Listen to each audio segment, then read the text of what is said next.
Okay. A few things.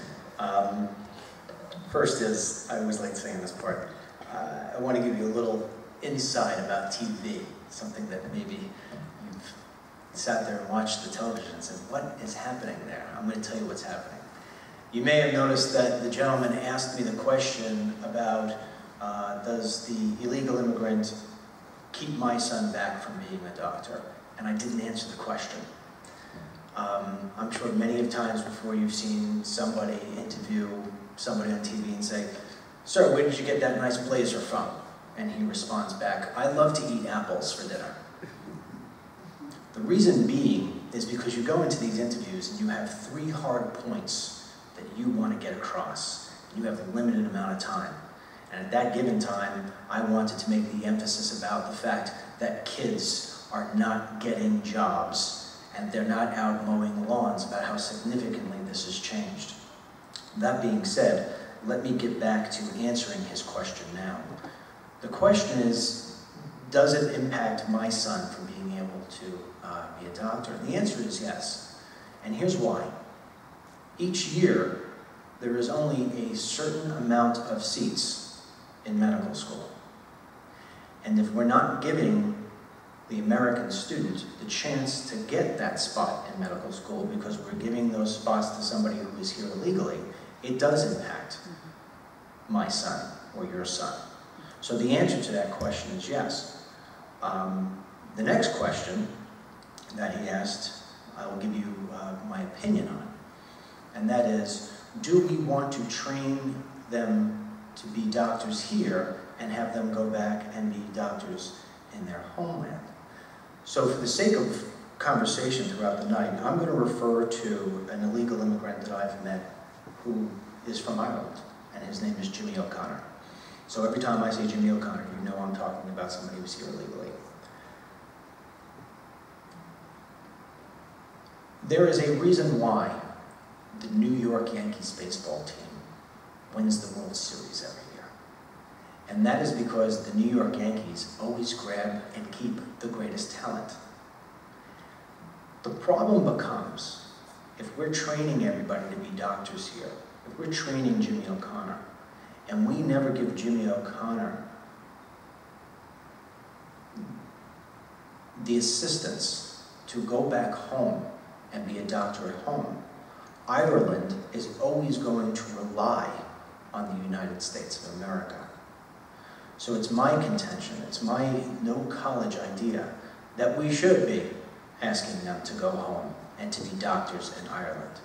Because the only thing it's going to do is help Ireland, instead of us always having to go out and help Ireland and the other countries. Again, just my opinion.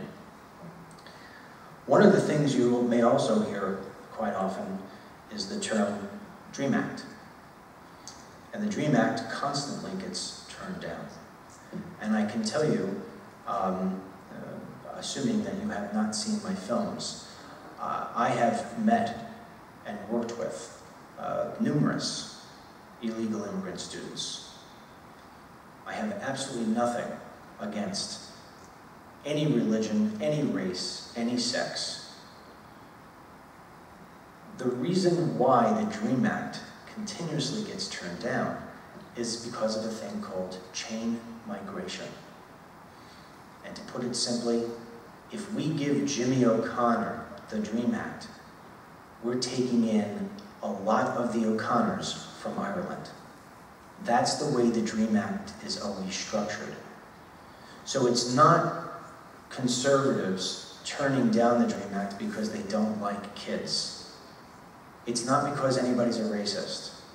It's because we understand that the country can only take in a certain amount of people right now. Our country is hurting, and it's been hurting for a while. We can't take all the O'Connors in. But that's the way the Dream Act is structured. I would almost guarantee you that if that Dream Act was structured differently and you ripped out chain migration, you would probably have people looking at it in an entirely different way. So just keep that in mind next time somebody argues that point with you. Just say chain, you know, I love kids. I just don't love chain migration. And the argument will probably stop because they won't know what you're talking about. The next thing I want to speak about when you hear about the immigration reform bill and other ones like it is you hear a lot of companies complaining that they can't find high-tech workers. And then you have senators like Senator McCain or Senator, his new nickname now is Gramnesty. You hear them saying, yeah, we got to get more visas here for the high-tech workers. That has been a myth for 20 years that we do not have enough high-tech workers. It is a complete myth. And I can tell you, in doing my studies, that there are many people in this country who know how to code and who are high-tech people who are out of work. So why is it that Apple and Google and Microsoft are pushing for these H-1B visas? Let me explain why, and I'm going to explain it from first-hand experience because being an entrepreneur who had 300 or 250 employees, I've hired using the H-1B visa program. So let's give the example of Billy, the American citizen who works for me at Google. And he comes into me and he says, Mr. Lynch, I've been working here for a year and you know I'm knocking the ball over the fence. I'm the best guy you have in the department. You know, I'd like to have a raise. And if I don't get that raise, I'm going to Microsoft. Now I've got to make a choice as an entrepreneur. Do I want to give him the raise? Do I want to talk to him? This is negotiation. This is what it's all about. With the H-1B visa, and I'm going to be somewhat sarcastic because I would never really talk like this, but if Jimmy O'Connor comes into my office and says, you know, when you took me here from Ireland, I didn't realize that New York City was going to be so expensive. I've been knocking the ball over the fence for you. Is there any way that you can give me a raise? Because if you don't give me a raise, I'm going to go talk to Microsoft. I'm going to say, Jimmy, you got two choices. You could either go back to your desk, or you could go back to Ireland. Which is it going to be? Because you're not going to Microsoft. I have your visa. Now, to support what I'm saying, over the past 5 years, I'm going to assume those of you who own a home have seen the price of your home basically just stay flat, or maybe go down a little. And over the last 5 years, middle-class incomes have basically stayed flat, or they've dropped. Over the last 5 years, the debt has gone like this. Well, there's something else over the last 5 years that has gone like this. The stock prices of Google, Apple, and Microsoft have all doubled in the past 5 years. As an entrepreneur standing in front of you, I can tell you, if you cannot find the right workers, if you do not have the right staff, your stock is not going to double. Your stock is going to struggle, just like your business is. So what's driving it? Cheap labor. That is it. And here's the real crime in that. Our kids are not very good in math and science, and so they say. So instead of fixing that problem, instead of going in and working harder to get our students to be better at math and science, we're just giving up on them and saying, well, let's go get them overseas. Now I have to tell you, my oldest son, he's looking for colleges right now. He's a senior in high school. He struggled in math. Struggled for years and years and years. Failed test after test after test. I can tell you I never went home and said, Mary, Dennis keeps failing his math tests. Let's adopt a kid from overseas. We never did that. What we did was we got him a tutor. Or what we did is we helped him with his homework. And now he is a very good math student. We continue to throw our kids under the bus. Do you not think for 1 second today's youngsters wouldn't love to work at Apple or Google? These kids are walking around all day like this. Of course they would love to work at Google, but they're not given that opportunity. Folks, if we have the immigration bill that passed the Senate, or anything like it, go into law, it is going to be catastrophic for this country. Catastrophic. On two levels, I say that. Right now, the unemployment rate is terrible, but it's really bad for the youth in this country. Between the ages of 16 and 25 years old, the unemployment rate is almost at 20%. And here is why it gets really dangerous. Let's assume that Barack Obama is going to keep the economy really bad for the next 3 years. I'm just predicting, okay? The 25-year-old right now who can't get a job, that person's going to be 28. And let's say, for instance, whoever the next president is knows what they're doing and can get the economy coming back within 2 years of being in office. That out-of-work kid is now a 30-year-old adult. Could you imagine that kid sitting in front of somebody with a resume that says part-time McDonald's and I worked at a summer camp? They're done. They're never going to be able to compete. And if they can't get a job at 30, it's only going to get harder when they're 35 and 40. That's one. The one that scares me a little more, and why I say I use the word catastrophic, which is a very strong word, obviously. Marco Rubio, over the last few months, going back during the summer, was very aggressive in his advertising, both on TV and on radio. Maybe you heard the commercials. In the commercial, he was saying, don't worry about it, they're going to have to pay fines, they're going to pay back taxes, they're not going to be getting any sort of welfare benefits, and they're not going to get ObamaCare. He was cheering this. I'm sitting at home cringing because I understand what that means. When Obamacare and immigration collide, here's what happens. Under the Obamacare law, I don't know, let's just say, for instance, there's 60 people in this room. All right, well, let's just round it up to 100. And you 100 people work for me. Under the Obamacare law, I must give you health insurance. And if I don't give you that health insurance, it's going to be a $5,000 fine per head. So my no-college math tells me that that comes out to about $500,000 a year. And I can tell you over the last 5 years that most businesses have struggled, especially businesses that have 100 employees.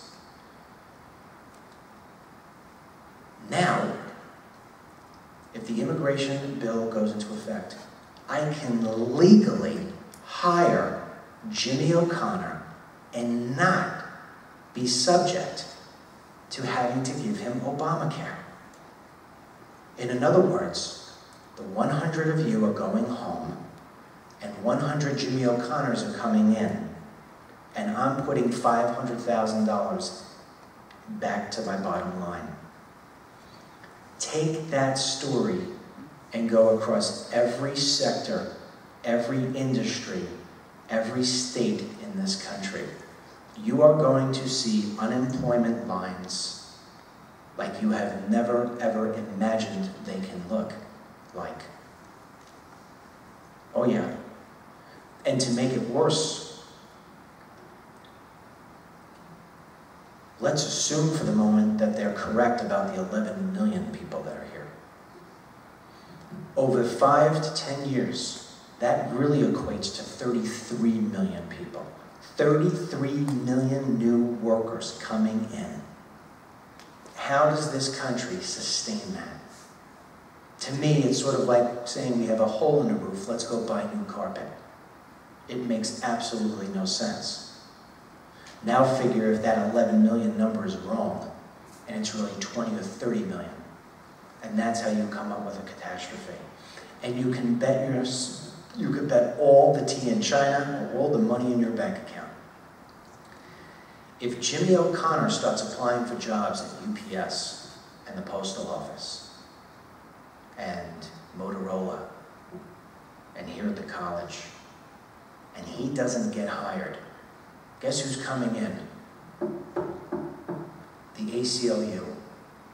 And they're going to say, you know, we've come to figure out, Mr. UPS, that you don't like Irish people.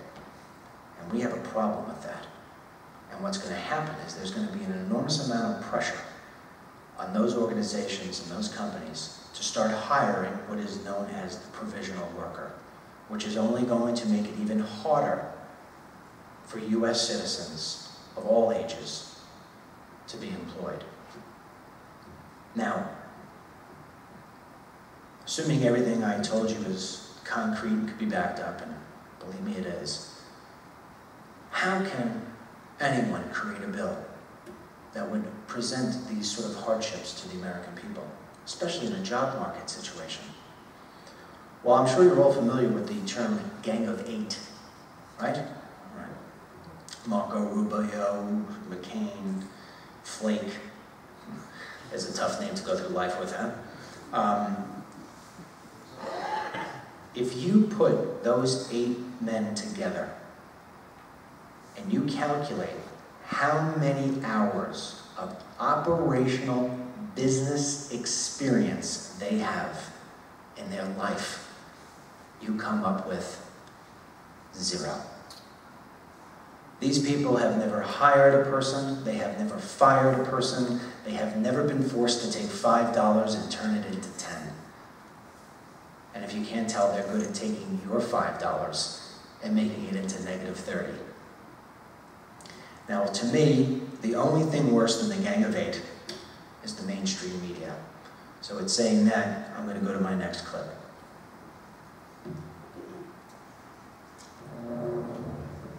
Immigration. The president spoke out today, and so did a group of senators who went to the border in Arizona and got a surprise. ABC's White House correspondent Jim Malala tells us what happened. They came to Nogales, Arizona today to check on border security, and the 4 U.S. senators leading the charge in immigration reform got way more than they expected.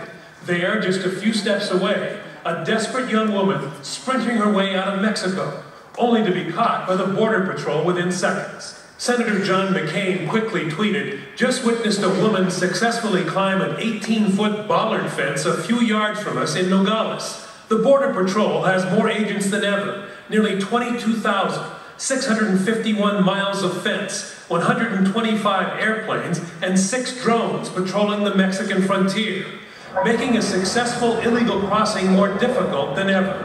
In fact, apprehensions like the one the senators saw today are down 78% from their peak in 2000. We went to El Paso, Texas, lowest crime rate in the nation 3 years running." People who are debating about whether or not we should start immigration reform say we have to wait until the border is secure. What do you say to that? I would say then we're ready to start right now because the border is secure. Back in Arizona, Senator McCain hopes to convince skeptics from his base that border security is improving. We will be able to say that we have a degree of border security that would allow people to move forward to a path to citizenship. If I were to run 5 miles right now, how many Border Patrol do we say? Right, or at night. Well, yeah, at nighttime. There's no lights. We have all those lights, all in the place where the town is. There's no lights here. If I'm going to jump over the fence, this is where I'm going to jump. In my first movie, They Come to America, there's a scene where I am told not to go down to a specific place by the U.S. border because right across on the other side is a place called Los Corrales, where they prepare everybody to come over into the U.S. You go near there, you're dead. You're dead. And when you say go near there, what do you just approach it. If I went down to where those tree lines start, and you walk toward there, yeah, you wouldn't make it. John Ladd has lived across from Los Corrales his entire life. He has been interviewed by the media more than 80 times. Let's see how many Border Patrol we have in the busiest sector in the U.S.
This is crazy. You're the first one that's done this, by the way. You want to know why? Because I'm the only one who wants to see the thing get fixed. Okay, a couple of things. Rewind the tape, so to say. ABC News is considered part of the mainstream media. And for those of you who don't know who is part of the mainstream media, it's ABC, NBC, and CBS. Fox is not considered part of the mainstream media. Their news is cable news, all right? ABC News, CBS News, and NBC News collectively, given any night, on a low end, will bring in 21 million viewers. On the high end, 25 million viewers. The #1 cable news show is The O'Reilly Factor. On his best night, if he would have Ted Cruz on tonight, he would maybe get 3 million people.